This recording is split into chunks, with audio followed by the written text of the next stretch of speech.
partir da desinência verbal.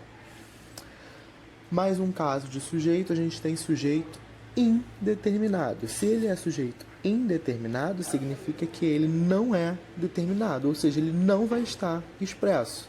Então, a informação expressa pelo predicado vai repousar num elemento que não pode ser determinado em um conjunto. E existem duas maneiras de se determinar um sujeito. A primeira delas, a gente tem verbo na terceira pessoa do plural sem referente. Como assim sem referente? Porque às vezes, em algumas provas vocês vão encontrar o verbo na terceira pessoa do plural, mas o referente vai estar lá no texto, porque ele vai retirar essa informação do texto e vai estar. Se eu quisesse usar esse mesmo exemplo aqui com referente, suponhamos que esteja lá no texto assim: os bandidos aterrorizaram a cidade, roubaram o meu carro. Aí quem é que seria o sujeito? Quem roubaram? Os bandidos. Então, isso é ter referente. Para ser sujeito indeterminado, o verbo tem que estar na terceira pessoa, mas eu não posso ter um referente. Exemplo: roubaram o meu carro. Eu sei que alguém roubou, mas eu sei quem foi essa pessoa que roubou? Não. Então, eu digo que esse sujeito é um sujeito indeterminado pela terceira pessoa do plural. Tudo bem? Então, aqui a gente tem a segunda forma de indeterminar esse sujeito. Verbo na terceira pessoa do singular mais o ser. Quando eu tiver verbo na terceira do singular mais o ser, esse se será chamado de índice de indeterminação do sujeito. Vocês já podem ter visto isso aqui como outro nome. Tem professor que usa a sigla PIS, partícula de indeterminação do sujeito. É a mesma coisa. Tem professor que usa pronome de indeterminação do sujeito. É a mesma coisa, tá? Então, a gente vai ter verbo na terceira pessoa do singular mais partícula se. Como que a gente vai classificar isso? Primeira coisa, a gente tem que analisar sempre quem?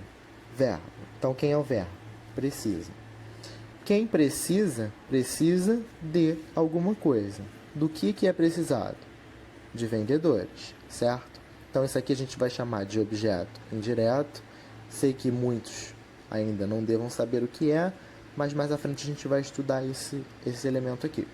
Só estou classificando. Se eu tenho um objeto indireto, isso aqui é um verbo transitivo indireto.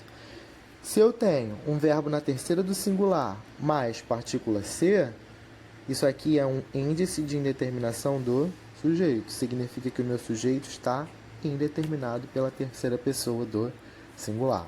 Alguém precisa de vendedores, mas eu não sei quem é que precisa, porque o meu verbo está na terceira do singular e vem acompanhado do pronome de indeterminação do sujeito. Tudo bem? Mais um caso, a gente tem sujeito inexistente, que também é chamado de quê? De oração sem sujeito. Tanto faz usar as duas nomenclaturas.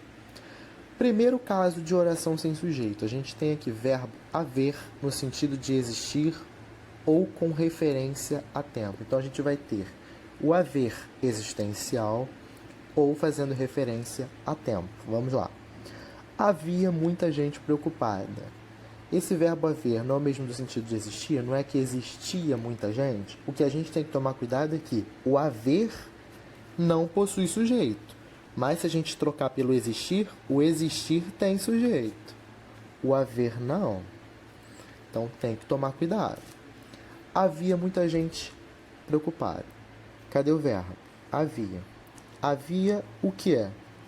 Muita gente preocupada. Isso aqui é chamado de objeto direto.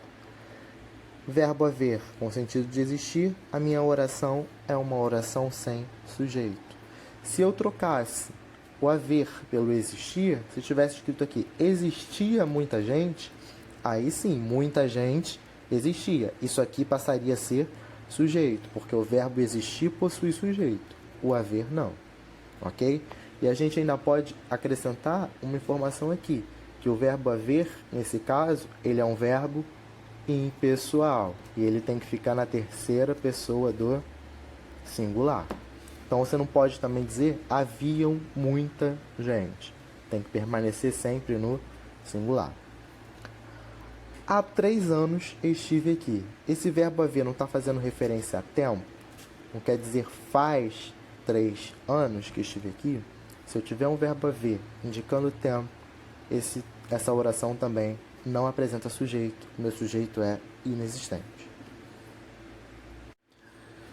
Outro caso, a gente tem verbos fazer, ser e estar com referência a tempo, que é o que eu acabei de falar com vocês. Faz 2 anos que estive aqui. Faz 2 anos, esse verbo fazer está indicando tempo decorrido. Está indicando tempo decorrido, a minha oração é sem sujeito. Já é tarde. Mais uma vez, a gente tem aqui o verbo ser fazendo referência a tempo. Então, a minha oração também não apresenta sujeito. Está frio em São Paulo. Verbo está fazendo referência a quê? A tempo. Então, oração sem sujeito. Então, atenção, verbos fazer, ser e estar com referência a tempo decorrido não apresentam sujeito. Mais um caso. Verbos que indiquem fenômenos da natureza. Atenção! Tem que indicar fenômeno da natureza no sentido real, ok? Se for no sentido conotativo, não haverá esse caso de oração sem sujeito. Aí a tua oração vai apresentar o quê? Sujeito. Vamos lá que eu vou dar um exemplo daqui a pouco. Choveu muito naquela noite. Chover não indica um fenômeno da natureza? Se indica fenômeno da natureza, tem um verbo que expressa esse fenômeno. Se esse verbo expressa o fenômeno, não tem sujeito. Vamos lá. Choveu muito. Muito é o quê? É um adjunto adverbial, certo? Naquela noite também é considerado um adjunto adverbial. Esse aqui de intensidade e esse é de quê? De tempo. A gente pergunta, choveu quando? Naquela noite. Então a gente tem noção de tempo. Entardeceu vagarosamente. Entardecer não é um fenômeno da natureza? Vagarosamente não foi o modo como entardeceu? Então, isso aqui eu tenho um adjunto adverbial de modo e a minha oração não apresenta sujeito. Agora, atenção. Se tivesse escrito choveu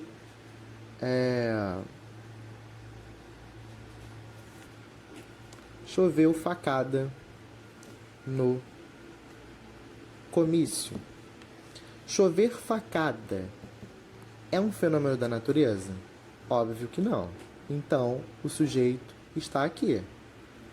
A oração só está invertida. É facada, choveu no comício. Adjunto adverbial de lugar. Então, a gente tem que tomar cuidado. O verbo que indica fenômeno da natureza, ele tem que estar no seu sentido real para não apresentar sujeito. Se tiver no sentido conotativo, ou seja, se não estiver no sentido real, ele vai apresentar o sujeito. A oração só deve estar o quê? De forma invertida. O seu sujeito deve estar após o verbo. Tem que analisar e tem que tomar muito cuidado com esse caso. E por último, a gente tem construções como chega de, basta de e passa de. Exemplo, chega de palhaçada. Com construções desse tipo, a oração também não apresenta sujeito. Observação importantíssima.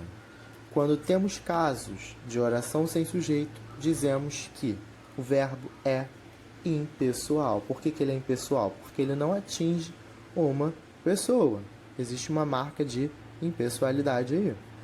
E por esse motivo, quem devem ficar? Os verbos devem ficar na terceira pessoa do singular, que foi o que eu falei com vocês. Vocês não podem falar que haviam muitas leis, porque o verbo haver, no sentido de existir, ele é uma oração sem sujeito. Se é oração sem sujeito, o verbo é impessoal e tem que ficar na terceira pessoa do singular. Então, tem que ser havia muitas leis.